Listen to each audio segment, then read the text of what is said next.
Hi guys, we're here with Keith Dawson, who's Royal Marine for how long? Just shy of 10 years. 10 years, and then went into close protection, working in Iraq. Did you go Afghan with close protection or? No, just Iraq. Iraq for PSD stuff, like part security. And I nearly went to Afghan afterwards, but I didn't go in the end because I don't like. So today we're just doing an interview, just talking about his time in the Royal Marines, his time in close protection, and also what he's doing now. So currently running something called altitude trekking, which is taking people all over the world, doing different treks and things like that. So should be a really cool video and give you really good insight into the Royal Marines. Happy days, mate. So when did you join the Corps and why did you do it? So I joined the Marines in, I think it was like 1996, maybe the start of 1997. And I knew since time began I was joining the military. I didn't know what I was going to join. I knew I was joining the military though, because it wasn't really academic, so I knew I had to do something with my hands. And I always watch, like, you know, I don't know, movies and that. That's what I want to do. And then so one day I went to Clear's office and I was like, I'm going to go join the REME. I was like, I definitely want something, so when I come out of school I've got some electrical, mechanical engineering skill, and then some bootneck showing me a video of like of people jumping out of helicopters and like fast boats, and I was like, okay, I'm going to be a Marine. And my mum's like, are you sure you want to be? I was like, doesn't matter what you say, I'm joining the Marines, that's what I'm doing. And that was it, and that's when I joined. So what? So you went into the careers office like going REME, and then the bootneck got to you before you could get to the army. I honestly think I didn't even know about the Marines. I was just like, I'm joining the army, and not because I didn't want to join the Marines. I just thought the army was everything. You know, I think I was only 16, so I didn't really know what I was doing. Like, your granddad over there's got loads of medals. Like, was he in and like? So my granddad was in the. So I still don't really know what he was in, but he always told me he was in the reconnaissance division, which was some sort of Welsh regiment for the World War II. And then my mum's dad, I don't really know what he was in. We've got some of his medals over there as well. Like, that'd be interesting to have a look at, but yeah, he had some good bits, like, you know, and I'm not very good at remembering, but he was in Burma. He got the Burma Star and stuff like that. He was spinning bits about Burma, which is pretty. You know, it's probably inspiring when I was younger, you know what I mean? Because it was like, it was me, you know, like, you know what I mean? My granddad, he was a top guy, like. But yeah, so that the Marine literally gripped me by the arm. He's like, watch this video, and I was like, right, I'm doing the Marines. So that's literally how I got in the Marines. So that was 96, was it? I was 16, I was just old enough. I literally went to Clear's office when I was 15 and 9 months, which is the absolute earliest at the time, was the earliest you could join. I don't know what it is now, like. Yeah, I think it's like 15 and 7 months, or 8 months, something like that. Is it? Well, I just remember, and they're like, you know, this is, you know, you're young. So my mum was a bit worried because it was only 15 and 9 months about when I'd switched to say I was going to the Marines, and I was just like, yeah, nah, I'm going to the Marines. But I was young. But I think by the time I got to training, it was 97. So by the time I got my papers, me travel warrants and stuff for the training, it was about 97 then when I joined. So you were 17? So 17, young 17, like. Because we get a lot of people like who come through and obviously like they fail like the pre-joining fitness test or PRMC or ROP or whatever it is now. And you actually did, didn't you? Because you was you 16 when you did it? Yes, which is what. So yeah, I think that, in fact, that might have been my. I forget. I honestly forget. But when I went down at 16, I think I failed my PRC, which was at the time the PRC, because it just wasn't. I mean, I think I set myself on the arm. Do you know what I mean? In my head, I didn't have to do all this mad stuff, like. And then when I went down to the PRC, I was like, well, they were like and ahhing, and they were like, just come back in 3 months and see how we get on. I'll come back in 3 months and just blew it out because I knew in my head what I was doing. I remember in the PRC, and we were in the sports hall, I was trying to win the warm-ups and that. Absolute flat out. I was like, yeah, look how good I am. And then they're like, right now, do 70 press-ups. I was like, I can't breathe. So I learned a lesson. There, like, you know what I mean? Warm up, and then sort your stuff out for your test. So that was a little bit of a lesson. But yeah, second time around was a doddle, you know, it was alright. And what shoot were you when you went through? I joined 724. 724, yeah. So 97. So 97 was 724. And we eventually got amalgamated. So we were 74, 725 because so many people, whatever, biffed out or whatever, or didn't pass out. They put two tubes together to make 74, 75 tube, like, so we were amalgamated. Did you pass out as original then? And then there was 7 of us, there was 7 of us who passed out as original. Like, 17 years old. old. I was pretty young at the time, yeah, so I was chuffed. I didn't really know about it at the time, do you know what I mean? I didn't even know it was a thing, but to pass out with the original troopers, when you pass out at that age, and become a Marine is a thing, isn't it? Yeah, mate, 100%. So yeah, something to be proud of, like. So you failed, so that shows you, like, you failed your pre-joining fitness test, pre-Royal Marines course, PRMC, and then you went out to be original. That's freaking, that shows you, mate. That's it. Once you knuckle down, you know what you're doing. Yeah. You get yourself ready, can't you? So, and then when you passed out, you went straight 4-5 to 4-5. Yeah, I'm sure I wanted to go heavy weapons. So no, I didn't go straight up. I went. Well, we got our draft, so I got 4-5 heavy weapons, tanks. So which straight out of training. Yeah. So then we done my tanks at Livingston, and then we went up straight to 4-5, like, and I don't know. Yeah, it's just gone. Well, it was. I'd done all my time there. Done 10 years. I didn't get rotated once. Really, love the North. I was there like camp all thing 4-5 Commando, like. But, so did you do what's it called? Telec. Did you get Telec? Yeah.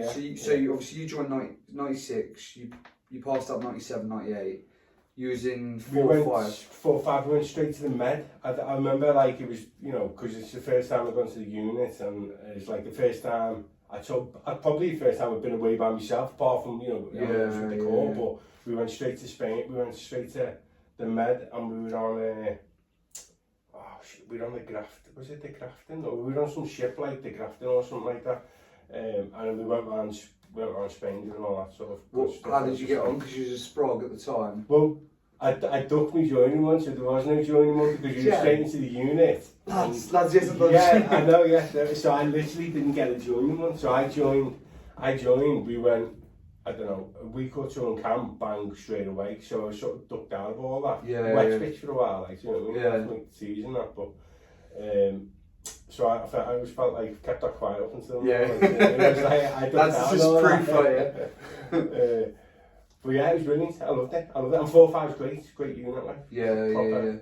I mean, that's all I know. So like, I can't. I never went there. No, well, it was just the way. What I got told by people who cycled and had done 10, 20 years, they were like, you're just away from the hierarchy. You get left alone. You get forgot about up there. Like, so it's for me it was great. And also, whether I was down 40 or 42 or whatever, Liverpool.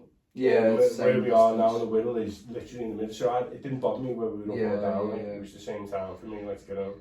So yeah, it was good. So were you on Telec 1 then, or did you? We were there setting up Bagram, so we were literally there from day one, right? Do you know what I mean? So when we got there was no T-walls, there was no sandbag. It was like you were just in a tent, and you were like, wow, there's no walls, like, do you know what I mean? So somebody's coming in, I remember thinking, oh, this is not, like, you know, this is a bit dodgy, this, like.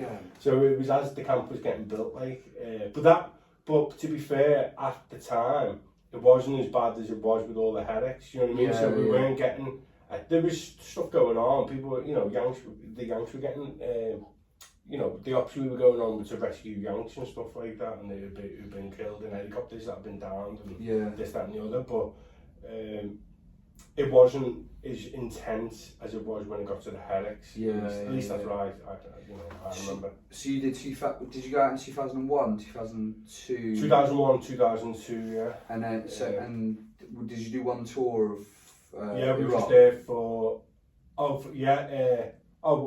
that was, no, I did two.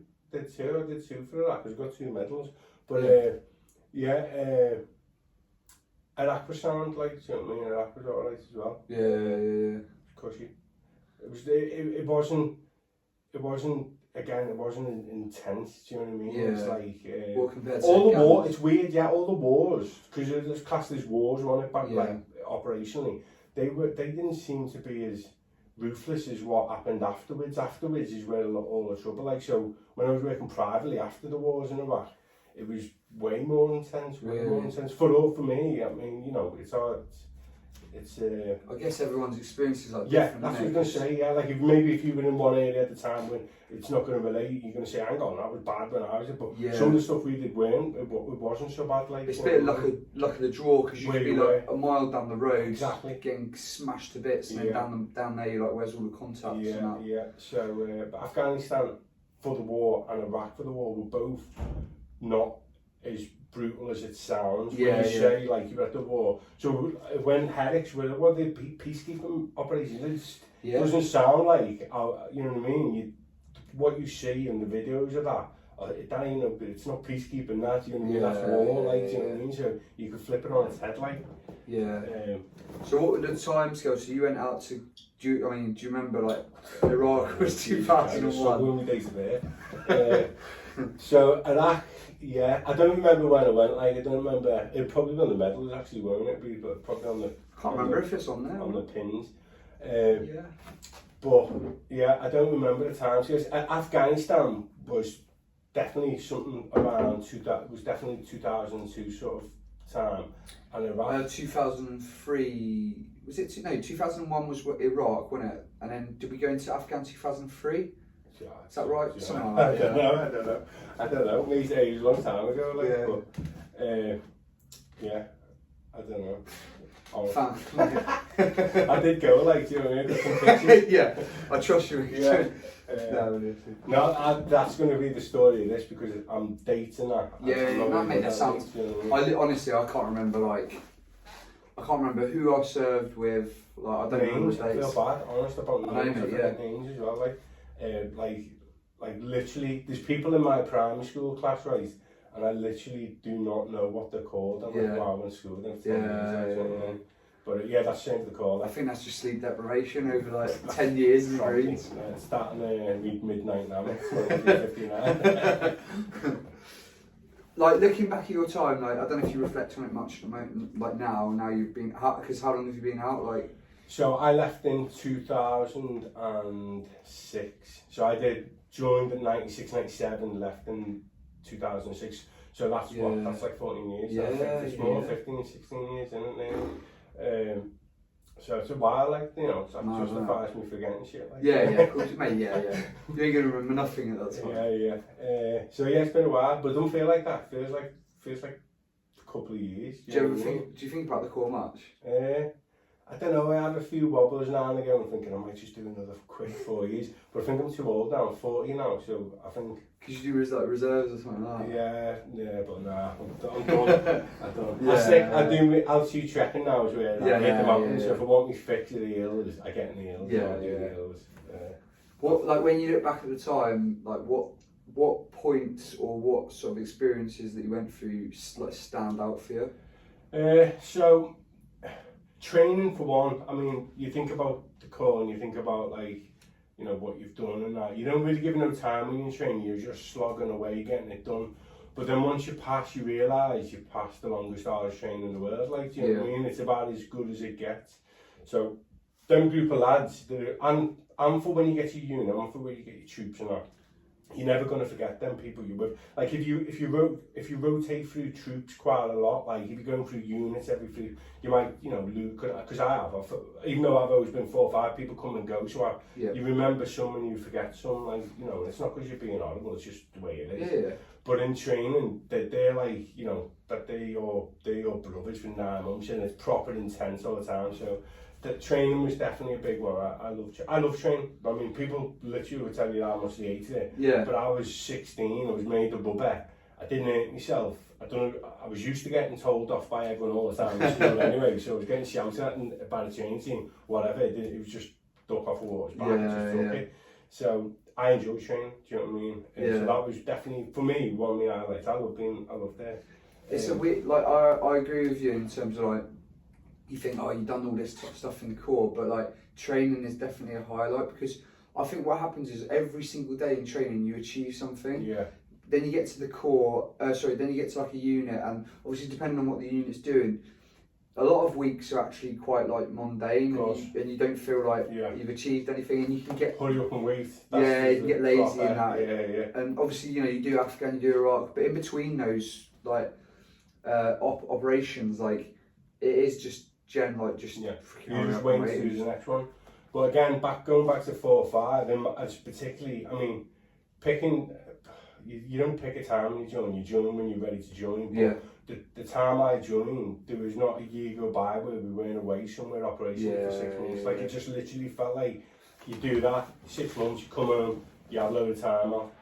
Next year rolls by, you bang, you're going away somewhere else, Ireland, Afghan, Kosovo, wherever. And it was just one thing after the other. FSRT is something, another thing. Like, it just felt like the time. It's hard to explain to like civvies sometimes, but it's like I've always sort of described being in the Marines as being a football player, and if you're sat on the bench, you feel like, what am I doing on the bench? I want to go playing, and playing was doing chores, whether it was peacekeeping, humanitarian, or whether it was war or whatever. You wanted to do your job, do you know what I mean? Otherwise you were in camp thinking, wow, this is boring. Do you know what I mean? I just want to go home. But I did feel sorry for lads, like, because some of the lads I passed out with didn't get a tour. Yeah. You just think you've done all that. I know. Freaking like almost feels like for nothing. But then joining, like, it can be uncomfortable as well, because if you join when they've all just come back, you're like, oh shit, they've all just come back. You know what I mean? So then you've got to prove yourself to them as you feel. You probably don't, because the lads probably don't care at all. No. But you feel like that, don't you? No, I had a good time. My people are like old school, like dogs in the Marines. You know what I mean? We're like, them bunch of years you've got is the best bunch, because we had the Falklands, and then other than that we had enough of islands. You know what I mean? And they just felt like they didn't get to do the job. But them bunch of years I had, I feel lucky to have them bunch of years. I mean, you were in the freaking thick of things, and obviously a lot of lads got written off in those times. So that's it. It's the fact that you can still talk about it, like, you got the best of both worlds, really.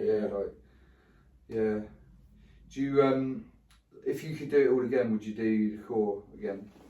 100%. I think, I literally think everyone should do it. Everyone should do 4 years. It doesn't matter how good you think you are, or doesn't matter how fit you think of whether you're going to get this shot. I think just them 4 years, even if you just do 4 years, that's it. That will just straighten you out, show you that you're not the hardest guy in town, show you're not the cleverest, or just give you some life experiences, something you're not going to get it from nowhere else. I've always said that. And I'd put any of my kids in a heartbeat. Or just into the military in general. Yeah, I mean, obviously wanted to join the Royal Marines. Well, they accept girls now. Would you let Ava join the Marines? Well, I'll be absolutely honest, she's got more of a chance to join the Marines than Max has, I reckon, me lad. But yeah, we're in a heartbeat. If she's good enough, fair dues, go for it. Absolutely. So you went, like, when she's done 10 years, like, when obviously at the 9-year point you were like, right, I'm going to leave, because it takes a year to leave. What was the reason behind all that? So I think I just felt like I'd done enough. I tell you, one of the things was, the main reason I left for money. Basically, do you know what I mean? Everyone has a wobble when in the Corps. They're like, oh, you know what I mean? This is rubbish, this is boring, like you say, I'm fed up. As much as I was busy and lucky, you still go through spells where you're like, this is shit, you know what I mean? But Iraq had kicked off privately, like private security had kicked off in Iraq, and there was all these rumours, like, you know, lads are on 15 grand a month. And they were real rumours, you know what I mean? People were on 15 grand a month in Iraq, or people were on like absolute insane money. And I'm in camp on like maybe 1,200. And I was like, feeling rich, but knowing I'm not going nowhere with that wage. I was like, well, you know, there's literally points where lads, like, so if we switch now and privately, there's literally times where you've been private in Iraq and there's been Marines there, your mates, and you're on 15 grand and they're on 1,500 quid, and you're sharing the same camp and you're doing the same job. And Seriously? So I can't even, you know, that's horrible feeling. Do you know what I mean? So were you there? No, I've been there. The other way? Yeah, so I've been there when I was private. I've never been in the Marine situation where I was looking at my mate who I was with 6 months ago, and now he's on 10 times monthly wages. So I was like, right? So the reason I left was for money, but it was also because it was right time. I'd done enough. I felt like I'm getting close now to the 12 years. Do I get my half pension? And then when you do the sums, well, I didn't do the sums. I just knew the sums were the half pension is never going to be enough. Yeah. And I knew that if I do 1 or 2 years in Iraq on a 120, 130, 150 grand a year, I know I could buy an house. Yeah. And I'm done, like, do you know what I mean? Now, them days are gone now, you know, you're not getting that sort of money, like, but... Yeah, because I came out in 2014 to do maritime security, and by then it turned like, mate, it was like 50 quid a day by Sri Lankans and stuff. It was like, you can't compete. Yeah, I went through a stage after I'd been blown up, like, I was like, right, do I go maritime, or do I go to, I was going to go to Afghan, I got offered the job for maritime. I was like, it's just not worth the money. Yeah, do you know what I mean? It's not worth the money. I stay at home, do something at home. Yeah. But yeah, again, maritime was 300, 350. Did you do maritime as well? No, I didn't. I did all my training for it, got all my seaman kit books and all that. Yeah. I was like, right, I'm going to go, and then it was just as the money started to tail off, and I was like, nah. Yeah. Don't need it at the minute. How long did you do? So you left the Marines. What was the timescale from leaving the Marines? So like you've just left that, you walked out the gate to you now close protection. Not long. I left the Corps in, as I say, 2006, and then I went straight to Hereford to do a CP course.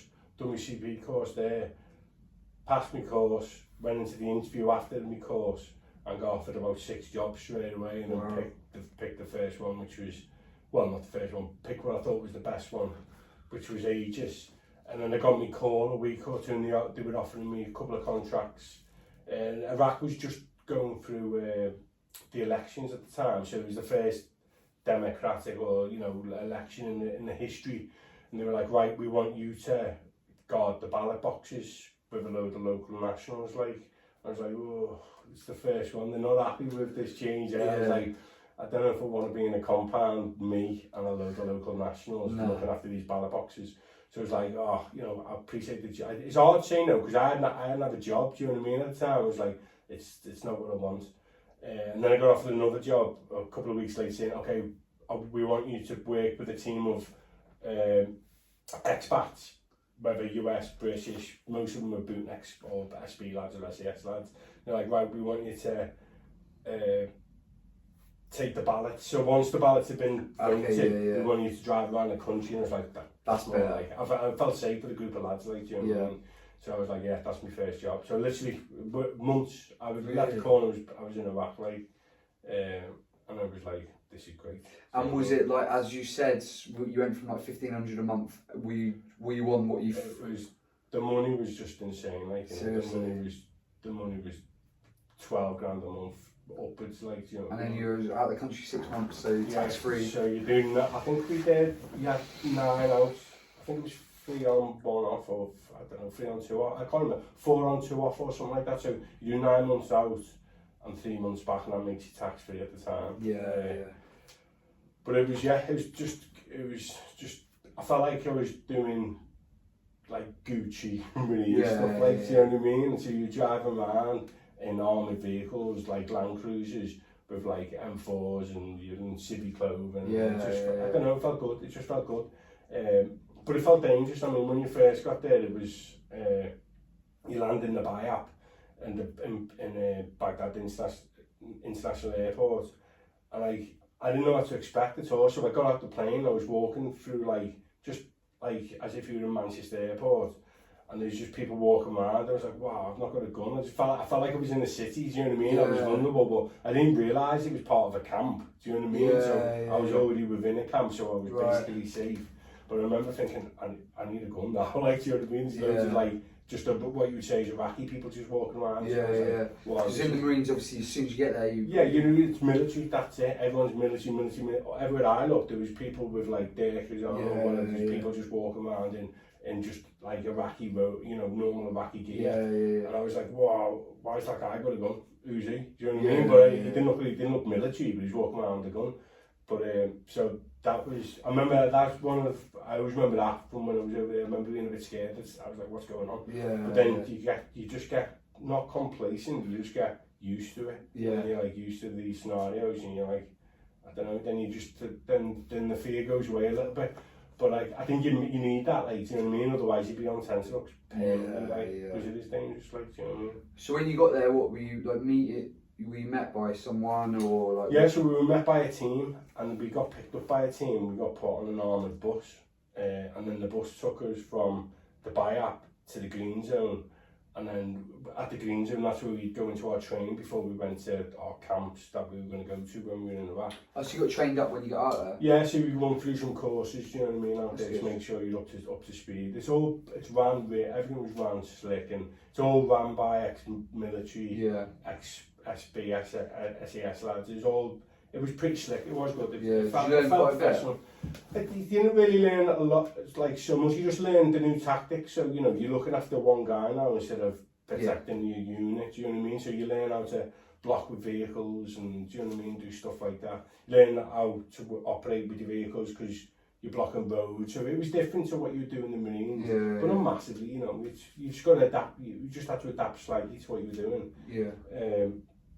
But yeah, so yeah, but you have to go down, once you leave the buy-up, you have to go down a road called Brutaris, which is like literally the most dangerous route. And when it's your first day in country, you just sat in the bus looking out the window, taking views, and then there's like destroyed car, destroyed tank, pothole, and you're like, why is it, what's going on? The lad's like, well, this is the most dangerous road in the world. Like, if you're going to die anywhere, it's going to be on this road, like, do you know what I mean? So, what, IEDs? Yeah, or whatever, just box you in, stun you, do you know what I mean? Because you're not in the military now, there's 4 of you, there's 5 of you, do you know what I mean? And if you're attacked by 40 or 50 and you get in a position where you can't get away, then... You can't phone in like air support? Not, well, sometimes we did have like Apaches that would follow us or Cobras that would follow us, you know what I mean? And some camps would have Russians flying behind with us and that, do you know what I mean? So you did get some, but not always, you know, you're not protected like you were in the military. Sometimes you were on your own, and if you're on your own, then, you know, your sort of sense of agency is like, you're ready to go, do you know what I mean? Because you're on your own, like, but, yeah, that road, Route I's, that's a bad road, like, do you know what I mean? It's not a good place to be. So, how many tours did you do, like close protection wise, of Iraq? So you don't really do tours, you just cycle. Oh, so, okay, do you know what I mean? So what you do is you just stay there until you're done. Do you know what I mean? So I ended up doing about a year and a half over there or something like that. I can't remember now, like, but no, I think it was about a year. I think it was about a year to the day almost, sort of. I got, and that's when I ended up getting blown up, like, I did a year. Some lads had done 10 years, you know what I mean? Some lads had been there since day one, and like, you know, they've obviously seen a lot of stuff, but it's literally just, it's a bit of dice, you roll the dice. You know what I mean? If you're going to get hit by a big IED, doesn't matter how good you are, doesn't matter how good your drills are, if you're going to get hit by one, you're going to get hit by one. You know what I mean? And we got blew up a few times, like, and a lot of times destroyed the vehicles, destroyed the windows, blew wheels off, blew tyres off. You know, you have to get out, burn the vehicle out, get in a new vehicle, and, you know, get in the other wagon behind and drive off. And then you start to think, you know, I feel like I'm capable now, because if you haven't practiced, like back to the Marine days, if you haven't gone through your drill, how am I going to deal with the situation? Am I going to panic? Am I going to flap? So I remember I went a long period, months, 6 months maybe, where we just got shot at, like, do you know what I mean? Just in some hairy situations where you could feel it was dangerous, like people maybe firing an RPG at you, but it was like, you know, big missile or whatever, or stuff like that. But I'd never been blown up and never gone through, like, you've got to get out of the vehicle and like, defend yourself sort of scenario. So I remember thinking, you know, as weird as it sounds, I want to know how I am in that. So I sort of was wishing for it a little bit, like, but I wanted to know how I ran through them situations. The first time, fine, slick, everyone great. So for me, it's like a 26-year-old, I was like, I've got this nailed down here, now we're slick. Then it happened another time, it's like, we are a proper slick unit, like. And then it was only the last one where I got hit, and I was like, well, hang on, it's not until you get like your nerves severed and then you realise, well, hang on, now you can't move your legs, how good are you now, do you know what I mean? So it was being I was a bit young, I was a bit naive as well, like, and complacent. So you got blown up, you got blown up 3 times out there? Big times, yeah. Like what, in a vehicle? Yeah, like roadside bomb or all roadside bombs. What is that like? What is the experience of getting blown up like? Well, you don't really know it, I don't think, at the time. Like, you don't really know. So sometimes it's just a big hot gush of darkness, you know what I mean? Because you're getting engulfed by a cloud of sand, and then you're just like, whoa, and then, you know, the radio starts going a bit busy because lads have seen it. Like, at the time, you're confused for the first, like, it feels like forever, but it's probably like a second. You're like, what's going on, do you know what I mean? And then you're like, right, sound the bonnet's up, the windows are going all white from because being blasted with shrapnel. Because the windows are all obviously armour, and once you smash, like if you shoot an armoured window, it goes like a snowball, doesn't it? Yeah. So our windows all go snowy every time we get blew up, like. And then once you've got your head round, right, we've been blown up, then you switch on, do you know what I mean? Then the rear gunner's ready to like fire out the back, or you're thinking about, can we drive on? Is the car destroyed? What are we going to do? We're going to get out. Where's the other vehicle? Where's the vehicle? Come back and get us. Do you know what I mean? Because you've got to jump in yours. So we had to burn the vehicle out because it's got like all the radios in there and stuff like that, and there's gate and you don't want to leave behind for anyone. So sometimes you'd have to burn them out. Sometimes you tow them. If you could tow it back, like, do you know what I mean? The Yanks with like Blackwater and that, they caused us a few times to get blown up, like, or at least once or twice. We had a big RPG attack once, and they went through a village before us, and there were like people coming here and so just start shooting willy-nilly, carefree, not thinking, do you know what I mean? Rather than, hang on, do we really need to, maybe he's just not seen us, so he's coming too close and he's not using his head, or he's never seen PSD. Right, so rather than fire a flare or wave a flag, because you have rules of engagement, you've got to play by the rules. So you'd wave a flag. I mean, you don't really ever get to the point because normally they're straight in, but you could shoot mini flares at the car, do you know what I mean? Bang, get back, what's going on? The sign saying, do not come within 100 metres or you'll be shot. So, you know, but a lot of them can't read, do you know what I mean? It's just the way it is. But then you'd shoot the windscreen, then you shoot you'd shoot the radiator to try and shut the car down. Then you shoot the windscreen, then you shoot the driver to, you know, to stop it coming here. But sometimes the Yanks should just go straight to bang, boom, kill a family, boom. Next day we go through there without knowing that, and then we get blown up because, it's just another Western car coming through trying to kill our kids or whatever, which you can understand, you know what I mean? So yeah, they were the cause of like we got attacked by RPGs once, like, and, we had helicopters above us, but they were like, there was an ambush for us, and we took a different route, like, do you know what I mean? But So the last time, because you sustained quite bad injuries, didn't you? Like what? So you severed your... Yeah, it was all shrapnel really, but we'd just gone to Baghdad to pick up a new guy because we were short of a guy, and on the way back down, I mean, this is the first day in country, like, you know what I mean, it was a bit jet like, but on the way down we were going through a police checkpoint, and we always knew police checkpoints, as much as you think the police over here are good guys, over there police generally were the bad guys, like. So as we were driving through the checkpoint, you know, it was a bit more like, hang on, switch on guys, you know what I mean? So we went through a checkpoint about 40 minutes out of Baghdad, and sure enough we got blew up, and it just felt like someone hit us with a giant shovel. Like, I didn't know it was hurt, but I knew I was shocked again, you know, like disorientated. I was like, what was that? Do you know what I mean? The car started to go on fire, like,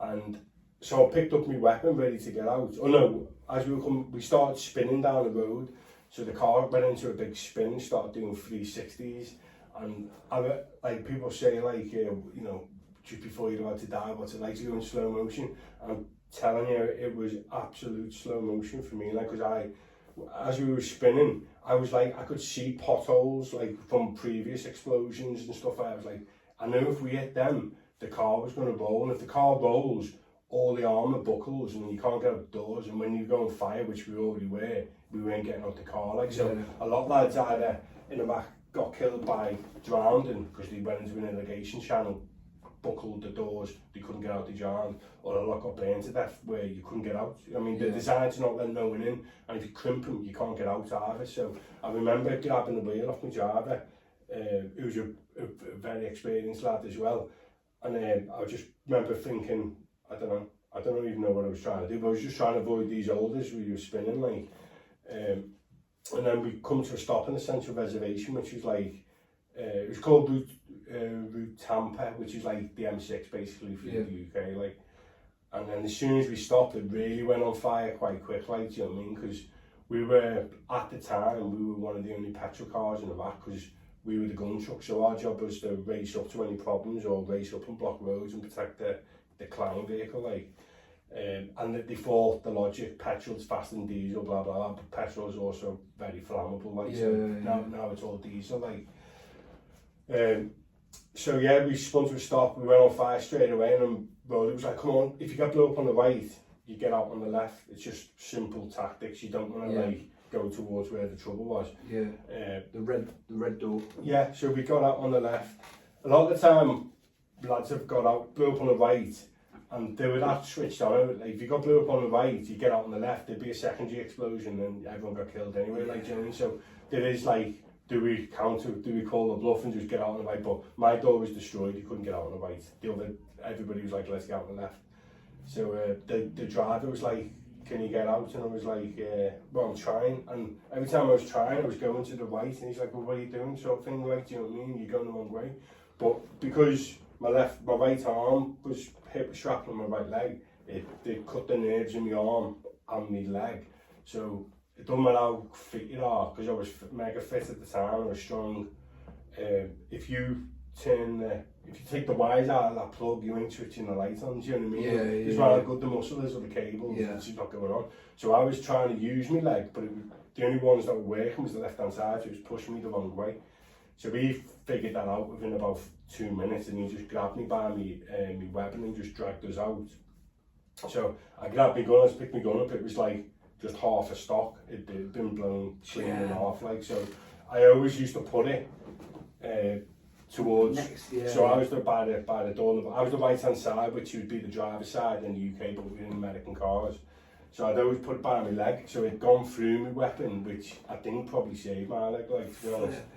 And it'd gone through the door, and I'd always put my head by the column between the two windows, thinking, well, again, there's probably no logic, but in my head, I was like, it's stronger, it's built it, you know what I mean? It was like, I'm going to put my head there. And there was a hole, giant hole through the window where it sent an electronically formed projectile, EFP, through the window, because they were clever, mate, you know what I mean? They had some Gucci stuff over there. So yeah, I was like, right, he dragged me out. As we got out, I think the police started shooting at us and doing, trying to cause us bother. We'd just get in the other cars, come back, turn around, pick us up, and they're like, right, what do? We either go down a little bit to this other camp called, I think it was Kalsu in Iraq, or we go back through the checkpoint, which is like, it doesn't make no sense, because we know we've just been attacked via that checkpoint. Because Baghdad's there, and I needed to go to Baghdad, because if I went to Kalsu, I was going to have to get a helicopter to Baghdad, but I was bleeding, like, so they put, when we were in the central reservation, they put like tourniquets on us there, but there was I remember reading an article once, like, that people had bought a load of Chinese ones, and they were basically black tourniquets, and they kept on putting them on, they kept on snapping, and they would snap, and they would snap on my arm, snap on my leg, so I ended up putting it on to the point where I felt like it weren't going to snap, and then they put us in the car and said, let's just get back to Baghdad. So we went back through the checkpoint, and the rear gun was just like getting the rounds down to just protect us as we were going through. I mean, we had no problems, but I was lying on the lad's legs on the back seat, and I just remember my head being right against the door, and I was like, oh, if we get blown up here, I'm going to lose my head. Like, that was another, just like, it probably makes no sense, but I just felt like I was vulnerable. Do you know what I mean? Did you think at any point I'm brown as I'm dead? Nah, because I didn't feel it. I didn't feel hurt until I got on the car. When I got blew up, I didn't know. I had no idea, apart from I couldn't use my leg and my arm. I didn't see blood because it was all to the right, and that I was too busy doing other stuff. And then I I didn't feel pain. I felt, when it happened, I felt heat and pain. Like, I felt heat and shock, do you know what I mean? But then nothing. There was no pain. I just remember spinning. And then we got out the car, I felt nothing. When they got me in the car, then I remember my leg hurting then. And then lads were all looking, like, do you know what I mean? And I was lying across this new lad's lap, but he was close to us. I was like, welcome to Iraq, mate. and then he went home and he's like, that's me boys, I'm going home. And he flew in and flew out the same day, like. No way. And, seriously? But that was his first experience, do you know what I mean? So I've got a feeling if it was my first experience, I'd be like, wow, if this is the norm, I'm going home, like, do you know what I mean? Keep your 12 grand a month. Yeah. But, so they got me in the car and he took me back to Baghdad, and then, once we got to Baghdad, I think they were just starting whacking stuff at me, and then it's just like a big haze. I just remember I was coming around. Like morphine and everything. Yeah, it's. I was in Baghdad for maybe a couple of weeks, where I had a few operations to get the shrapnel out and stuff like that. And then I went to Germany, and Germany was a mad experience as well, because we flew into a giant camp. Again, I forget the name of it, but we flew into a giant camp. Well, we flew out of Iraq. And wherever I went anywhere, the Yanks were like, can you feel pain? And I was like, just a slight bit, and they're like, boom, give me some more morphine. I was like, oh, just flying back. And he's like, listen, we're going to fly out. We're flying out in a hake, like, and it was like a med hake, do you know what I mean? Yeah. So it was a bit intimidating, because there was like lads with as many cables as you could ever imagine going into one human, do you know what I mean? There was 3 of them lined up. And then I was not anywhere near as seriously injured as any of them, but I was on like bunk beds with other lads that were injured on the sides. And the Yank doctor come over to me, he's like, listen, we're about to take off, what's your pain? And he goes, what's the most morphine you've had, or something like that. At the time, I can't remember what it was, but whatever. I was like, yeah, I think I've had 10. He goes, well, we'll give you 14, man. He whacked loads, I was like, and then I woke up in Germany, and I was like, cheers, mate. And then we landed in Germany, and Germany was amazing, because it was a giant camp, you know, like a city camp. Yeah. And the Yanks had lined the streets, and they were all like clapping people as they were coming out the hospital, out of the med plane, like. Wow. Which was a unique experience, like. And then I had a couple of weeks in Germany where, again, just mixed with, like, you know, there was injured lads over there as well, but there was screams and that, you know, people there, and then, like, you become a bit more real. You're in a Western country, you're out of Iraq, you're in Germany, you're safe, and then everyone had started to, like, do a proper hitting, and, like, like, if you had injuries, then people knew they had them, like. But lucky enough for me, my dad was literally over there working 45 minutes away, like, so he managed to get in and see me. Seriously? Like, yeah, so like I was there, and then he had to jump through hoops to get into American camp, like, but he'd done all the stuff that they asked of him, and then he literally got in, like, but wow, man, so that was lucky. So you're obviously there in Germany. You've just been blown up. Is it severed nerves? So loads of shrapnel. It severed my nerve. I think it was an ulnar nerve or something like that. And there's a couple of nerves. There's a nerve in me at the hip, it took it, and then in my arm from the elbow. So it severed it. It's strange, because I couldn't lift my hand up at all, and I couldn't lift my foot up. I could use my leg, as in I could bend my knee, but I couldn't lift my ankle up at all. So it's called like a drop foot. So I had a drop hand and a drop foot, so it would literally just flap, like, it was like not attached to my body, like. And it was because it wasn't getting no information. Do you know what I mean? The nerve was gone. Yeah. But what we didn't know was that, or what I never knew, it was your nerve regenerates, so it can grow something like 1 millimetre a month. So over time, it's a long. That was 2 years. Do you know what I mean? So to get my leg back took 2 years, like. And it took about 14, 15 months for my hand to come back into play. Wow. But it's still damaged, but it's not like... So I can't feel a lot. Or? Yes, it is sensory stuff, so it's numb across the top. Like the back of my calf's numb and stuff like that, the top of my foot's numb. But I can still use it as like the motor of its sound, so I can still walk, run. But there's a muscle in your ankle, I don't know, there's like a ball on the side of your ankle. and it's gone, whatever that is gone. So I twist my ankle quite a lot, like just on my right foot, like there's only nothing, it's nothing, like, you know what I mean? What I've got back is like, I'd say 90% of what I always had, like, you know what I mean? But there's weird sensory stuff with it, so I don't know, I feel lucky, like, Was that the last thing you did then in terms of like operational stuff? Well, Germany, they flew me to Allen Park. It's a funny story. They were like, well, we've got you a jet sorted to get you home. Like, I was like, oh, this sounds amazing. So they took me from Germany, and they took me to this like mad airport, and they took me to this little plane. I remember looking at it, and I was like, wow, it's not a jet, man. It's got a propeller on it. And I was like, I don't even think I'm going to fit in it flying down. It was so short, it took me 4 hours to fly home to Allen Park. No way. So they flew me to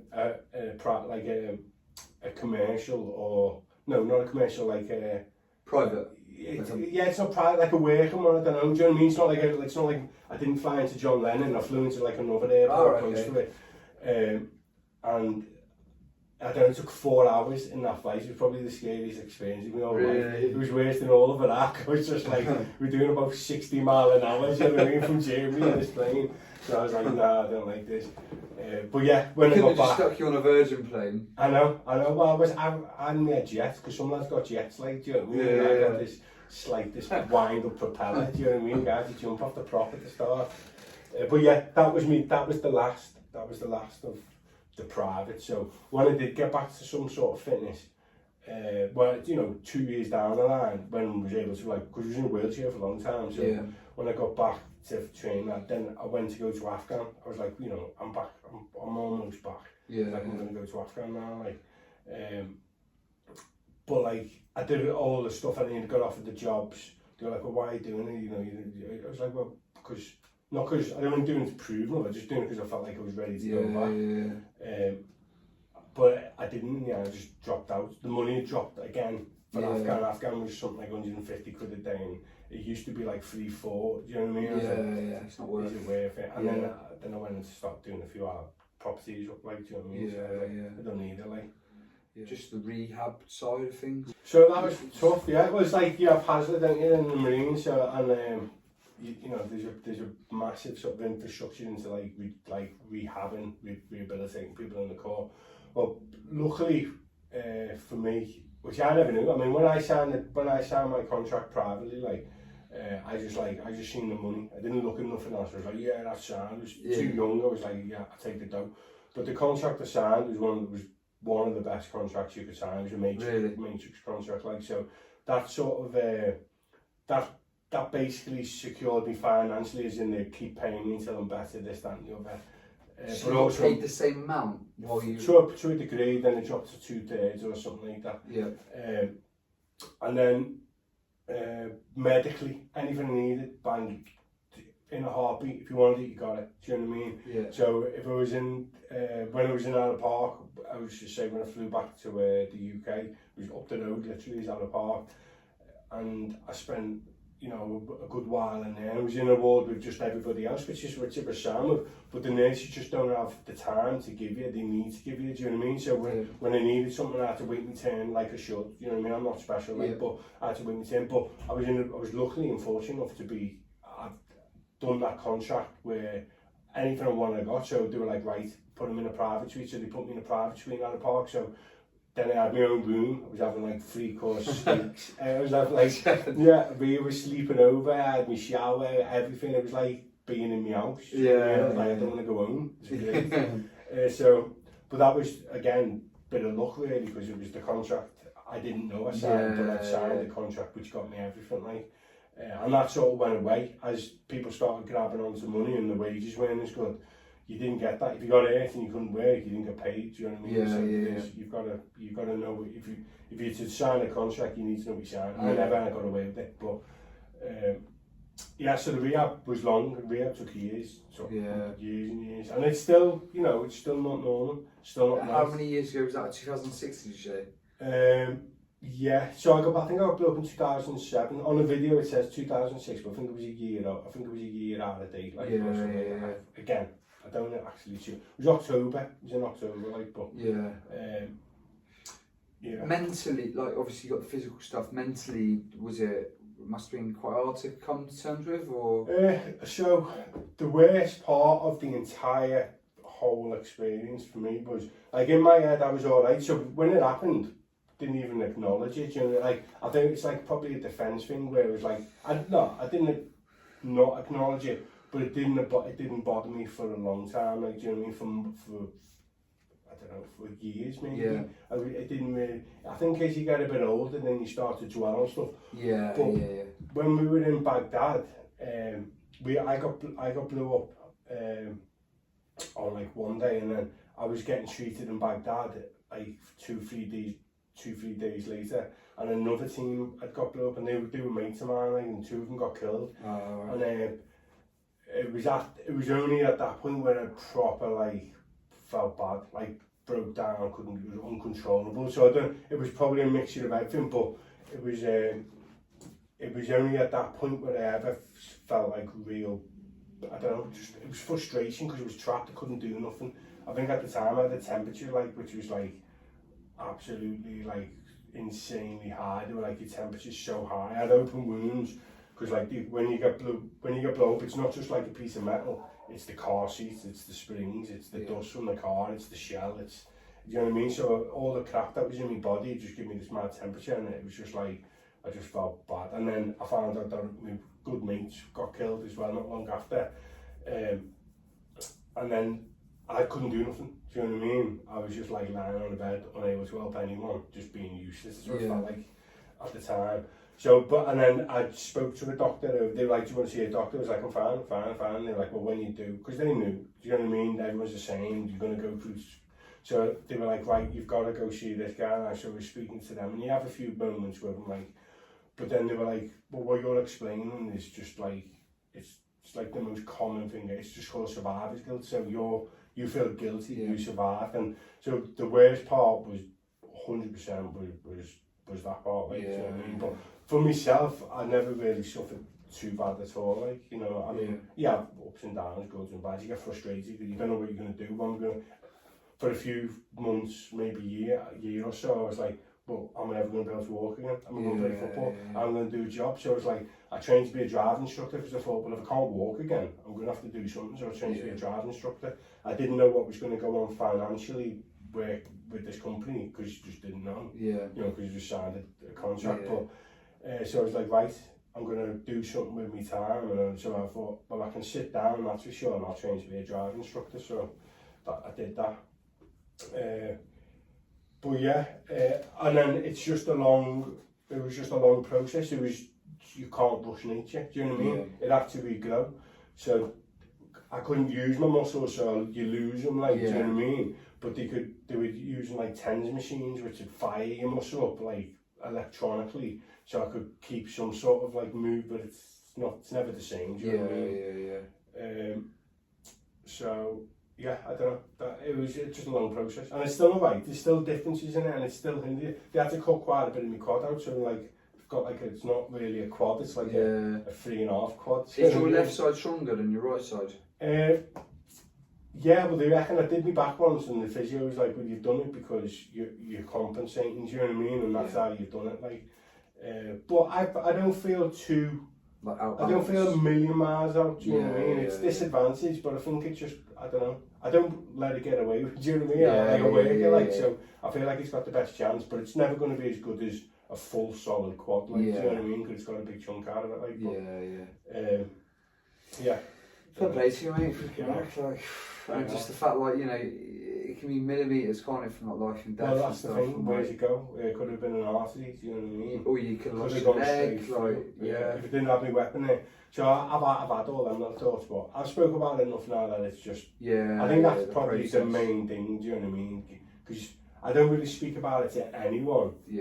Apart from people who ask me, and when they do ask about me, then I'll tell them, like, do you know what I mean? It's not like I'm bothered by talking about it. It's just, you don't just drag it out, do you? And start talking about it. Like.